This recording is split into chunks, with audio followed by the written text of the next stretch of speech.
নমস্কার। আজকের এই ভিডিওতে আমরা সাবজেক্ট ভার্ব অ্যাগ্রিমেন্ট নিয়ে আলোচনা করব।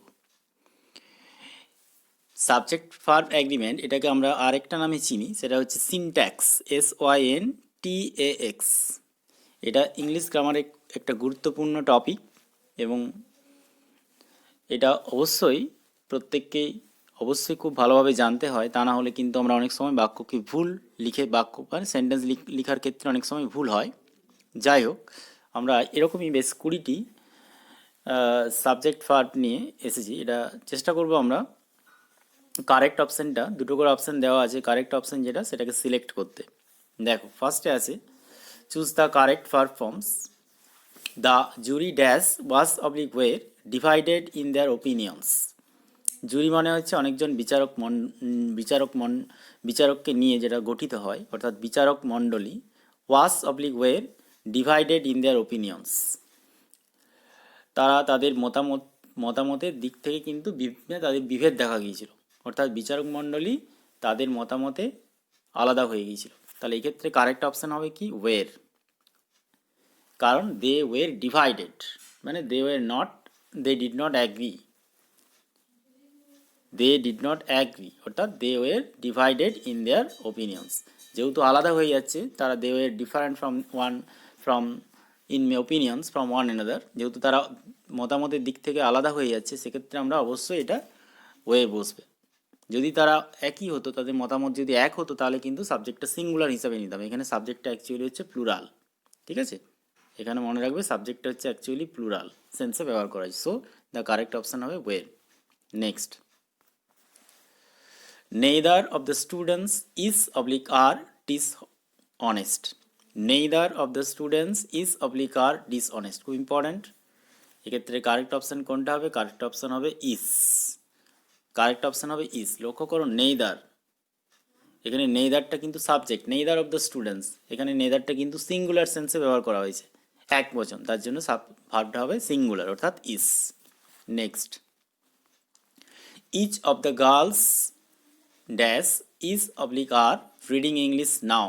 এটাও খুব ইম্পর্ট্যান্ট। লক্ষ্য করো, ইচ আছে, সাবজেক্ট ইচ বা এভরি যদি কোনো সাবজেক্টে থাকে, তাহলে বুঝতে হবে সাবজেক্টটা সিঙ্গুলার সেন্সে আছে বা সিঙ্গুলার ফর্মে আছে। সো দ্য কারেক্ট অপশান হবে কি is. Each of the girls is reading English now.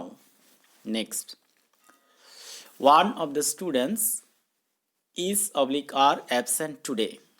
এটাও খুব ইম্পর্ট্যান্ট। লক্ষ্য করো, সাবজেক্টটা এখানে কিন্তু one of the students, so সাবজেক্টটা সিঙ্গুলার, ছাত্রছাত্রীদের একজন, সাবজেক্টটা কিন্তু singular. So the correct option কি হবে? Is. One of the students is absent today. Next, none of his poems is oblique are well written. এটা খুব important. Naan of his poems is oblique are well written. এখানে লক্ষ্য করো, নানটা কিন্তু এখানে singular সেন্সে ব্যবহার করা হয়েছে, none of his poems. So the correct option কি হবে? ইজ। এখানে নানটা কিন্তু সিঙ্গুলার সেন্সে ব্যবহার করা হয়েছে, none of his poems is well written. Next, there dash many students in our school. তাহলে কারেক্ট অপশান কি হবে? কারেক্ট অপশান হবে দেয়ার আর। কেন? কারণ এখানে লক্ষ্য করো মেনি স্টুডেন্টস আছে, তাহলে এটা ইন্ডিকেট করছে, অর্থাৎ দেয়ারের পর এক্ষেত্রে আর হবে, দেয়ার আর মেনি স্টুডেন্টস। কিন্তু যদি বলতো, যদি মেনি স্টুডেন্টস না হয় এ স্টুডেন্ট থাকতো, অর্থাৎ সিঙ্গুলার সেন্সে থাকতো, তাহলে ইজ হতো। সো দ্য কারেক্ট অপশান কি হবে? There are many students in our school. Next, the secretary and headmaster dash is oblique are very kind. কি হবে? এটা কারেক্ট অপশান হবে ইস। এখানে লক্ষ্য করো, দ্য সেক্রেটারি অ্যান্ড হেডমাস্টার, অর্থাৎ এখানে সাবজেক্টটা কিন্তু সিঙ্গুলার, ঠিক আছে? এটা হচ্ছে সাবজেক্টটা কিন্তু singular, the secretary and headmaster, অর্থাৎ যে সেক্রেটারি সেই হেডমাস্টার, একজন ব্যক্তিকে বোঝানো হচ্ছে। তো সো দ্য কারেক্ট অপশান কি হবে? ইস। যেহেতু সাবজেক্টটা সিঙ্গুলার, ভার্বটাও সিঙ্গুলার হবে, ইস হবে। The secretary and headmaster is very kind. Next, the, এরপর দেখো ওইটারই ওই রকমই একটা দেওয়া আছে, the secretary and the headmaster. এখানে দেখো the secretary and the headmaster, এখানে কিন্তু সাবজেক্টটা প্লুরাল, বহু বচন, কারণ দ্য সেক্রেটারি এবং দ্য, আরেকটা দ্য আছে, ওখানে কিন্তু হেডমাস্টার আগে দ্য ছিল না, এখানে কিন্তু দ্য হেডমাস্টার আছে। The secretary and the headmaster dash absent today, তাহলে কারেক্ট অপশান কি হবে? আর। যেহেতু সাবজেক্টটা সিঙ্গুলার নয়, সাবজেক্টটা প্লুরাল, তার জন্য ভার্বটা প্লুরাল হবে। The headmaster and the secretary and the headmaster are absent today. ঠিক আছে, তাহলে কারেক্ট অপশন হবে কী হবে? Are. Next, either he or I dash mistaken, এটা খুব ইম্পর্ট্যান্ট। তা কারেক্ট অপশন কী হবে? কারেক্ট অপশন হবে অ্যাম। কেন অ্যাম হচ্ছে? কারণ লক্ষ্য করো আইদার অর বা নেদার নট থাকলে ভার্বের নিয়ারেস্টটা সাবজেক্ট হয়, অর্থাৎ নিয়ারেস্ট বলতে আই, অ্যাম ইজ আই। ঠিক আছে, অ্যাম অথবা আর, এখানে কাছাকাছি কে আছে সাবজেক্ট? আই। তাহলে এখানে আইটা সাবজেক্ট, ইটা কিন্তু সাবজেক্ট নয়, এখানে কিন্তু আইটাকে সাবজেক্ট ধরতে হবে, তার জন্য আয়ের পরে অ্যাম হয়, তাহলে I am mistaken. Next, 5 hours dash too short a time to জাজ ওয়ানস ক্যারেক্টার। তাহলে এখানে দেখো কারেক্ট অপশন কী হবে? 5 hours is nor too short a time to জাজ ওয়ানস ক্যারেক্টার। এখানে সাবজেক্টটা দেখো 5 hours, দেখে মনে হচ্ছে কিন্তু plural, but the subject is singular in sense, singular in form. সাবজেক্টটা কিন্তু এক বচন। ঠিক আছে, দেখে মনে হচ্ছে কিন্তু ফর্মের দিক থেকে কিন্তু মনে হচ্ছে প্লুরাল, বাট সেন্সের দিক থেকে কিন্তু সিঙ্গুলার। 5 ঘন্টা 5 ঘন্টা খুব কম সময় একজনের চরিত্রকে বিচার করার ক্ষেত্রে। তাহলে এখানে কারেক্ট অপশান কী হবে? যেহেতু সাবজেক্টটা সিঙ্গুলার, ভার্বটাও সিঙ্গুলার হবে, তাহলে correct option is. 5 hours is too short a time to judge one's character. Next, the horse and carriage is oblique are at the door. এটা কারেক্ট অপশান কী হবে? The horse and carriage, correct option হবে ইস। এটাও খুব important, the horse and carriage, এটা কিন্তু ব্যবহার করা হয়েছে সিঙ্গুলার ফর্মে, সিঙ্গুলার সেন্সে ব্যবহার করা হয়েছে। দ্য হর্স অ্যান্ড ক্যারিয়েজ, একটা ঘোড়ার গাড়ি।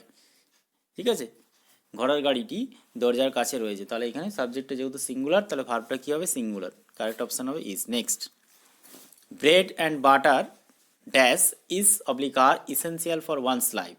এটাও কিন্তু খুব ইম্পর্টেন্ট, ব্রেড অ্যান্ড বাটার। লক্ষ্য করো ব্রেড অ্যান্ড বাটার, এটা কিন্তু সাবজেক্টটা দেখে মনে হচ্ছে গঠনের দিক থেকে মনে হচ্ছে plural, but it is singular in sense, in meaning, অর্থের দিক থেকে বা সেন্সের দিক থেকে কিন্তু এটা হচ্ছে সিঙ্গুলার। তাহলে ভার্বটা যদি সাবজেক্টটা সিঙ্গুলার হয়, তাহলে ভার্বটাও কী হবে? Singular, is. তাহলে bread and butter is essential for one's life, খুব ইম্পর্টেন্ট এটা। Next, Ram and Sita is oblique are part and parcel of each other. এটা খুব সহজ, কী হবে? সাবজেক্টটা বহুবচন, Ram and Sita, so the ভার্বটা কী হবে? বহুবচন, are. Next, either Ram or his friends is oblique are intelligent. এটাও খুব ইম্পর্টেন্ট, একটু আগেই বললাম যে আইদার অর বা নেদার নট থাকলে ভার্বের নিয়ারেস্ট যে সাবজেক্ট আছে সেই অনুযায়ী ভার্বটাকে বসাতে হবে। তাহলে হিজ ফ্রেন্ডস, লক্ষ্য করে হিজ ফ্রেন্ডস বহুবচনে আছে, তাহলে আরটা কারেক্ট অপশান হবে। ঠিক আছে, either Ram or his friends are intelligent. Next, each of the girls dances well on the stage. এটা লক্ষ্য করে সাবজেক্ট ইচ দিয়ে স্টার্ট হয়েছে, সুতরাং ইচ বা এভরি, একটু আগেই বললাম ইচ বা এভরি থাকলে সাবজেক্টটা সিঙ্গুলার হয়, সিঙ্গুলার এক বচন, তাহলে ভার্বের যেহেতু সাবজেক্টটা সিঙ্গুলার সেহেতু মেন ভার্বের সাথে এস বা ইএস যোগ হবে, তাহলে ডান্সেস হবে। Each of the girls dances well on the stage, correct option কী হবে? ডান্সেস।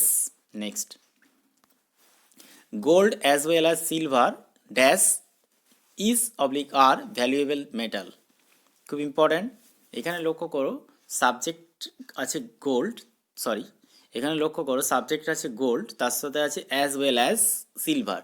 অ্যাকচুয়ালি সাবজেক্ট কিন্তু এখানে গোল্ড, অ্যাজ ওয়েল অ্যাজ এরপর যাই থাকুক না কেন সাবজেক্ট কিন্তু গোল্ড প্রথমেরটাকেই নিতে হবে। তাহলে সাবজেক্ট যেহেতু এখানে সিঙ্গুলার সেন্সে আছে, সো দ্য ভার্ব কী হবে? তাহলে ভার্বটা কী হবে? ভার্বটা ইজ বসবে, অর্থাৎ gold as well as silver is, তাহলে কারেক্ট অপশান হবে ইজ। ঠিক আছে, next, many a man has oblique have done so. এটাও খুব ইম্পর্ট্যান্ট, লক্ষ্য করো মেনি এ ম্যান, অ্যাকচুয়ালি এখানে সাবজেক্টটা কিন্তু এক বচন। ঠিক আছে, সাবজেক্টটা এক বচন, মেনি এ ম্যান সাবজেক্টটা কিন্তু বহুবচন নয়, মেনি থাকলেও কিন্তু এখানে সাবজেক্টটা এক বচন, সুতরাং ভার্বটাও কী হবে? এক বচন, সিঙ্গুলার, হ্যাজ, তাহলে কারেক্ট অপশান কী হবে? Has. Many a man has done so. Next, 6 miles dash is oblique are a long distance. খুব ইম্পর্ট্যান্ট, এখানেও দেখো, দেখে মনে হচ্ছে 6 miles কিন্তু প্লুরাল ফর্ম মনে হচ্ছে, দেখে গঠনের দিক থেকে মনে হচ্ছে এটা 6 milesটা হচ্ছে প্লুরাল, অ্যাকচুয়ালি কিন্তু এটা সিঙ্গুলার সেন্সে ব্যবহার করা হয়েছে। 6 মাইল অনেকটা দূরত্বে, লং ডিস্টেন্স, তাহলে কারেক্ট অপশান কী হবে? Is. 6 miles is a long distance. Next, mathematics is oblique are my favourite subject.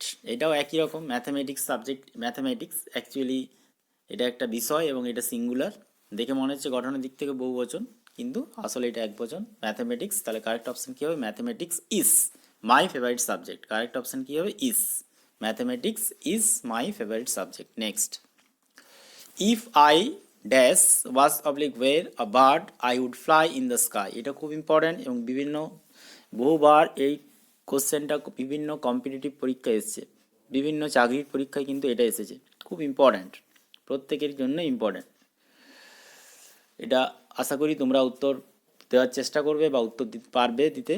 আমি আশা করব তোমরা অবশ্যই এর উত্তরটা কমেন্টে জানাবে। যদি আমি পাখি হতাম, এখানে দেখো ইফটা কিন্তু ব্যবহার করা হয়েছে সাবজাংটিভ মুডে, অর্থাৎ এমন একটা জিনিস বাস্তবে কল্পনা করছি যেটা কিন্তু সম্ভব না, অসম্ভব কিছু কল্পনা করছি, সেক্ষেত্রে কিন্তু সাবজেক্ট যাই থাকুক না কেন তারপরে কিন্তু ওয়াজ কিংবা ওয়ের যে কোনো একটা বস ব্যবহার করা হয়। খুব ইম্পর্ট্যান্ট, এটা উত্তর করার চেষ্টা করবে এবং যদি উত্তর দাও বা দিতে পারো অবশ্যই কমেন্টে লিখে জানাবে। এবং যদি এই বিষয়ে কোনো কোশ্চেন থাকে বা কোনো কোয়েরি থাকে তাহলে সেটাও জানাবে। আশা করি এটা তোমাদের সবারই খুব কাজে লাগবে। এবং যদি আরও এরকম ধরনের ভিডিও বা পেতে চাও তাহলে অবশ্যই চ্যানেলটি সাবস্ক্রাইব করবে এবং এই ভিডিওটি বন্ধুদের মধ্যে শেয়ার করবে। ধন্যবাদ।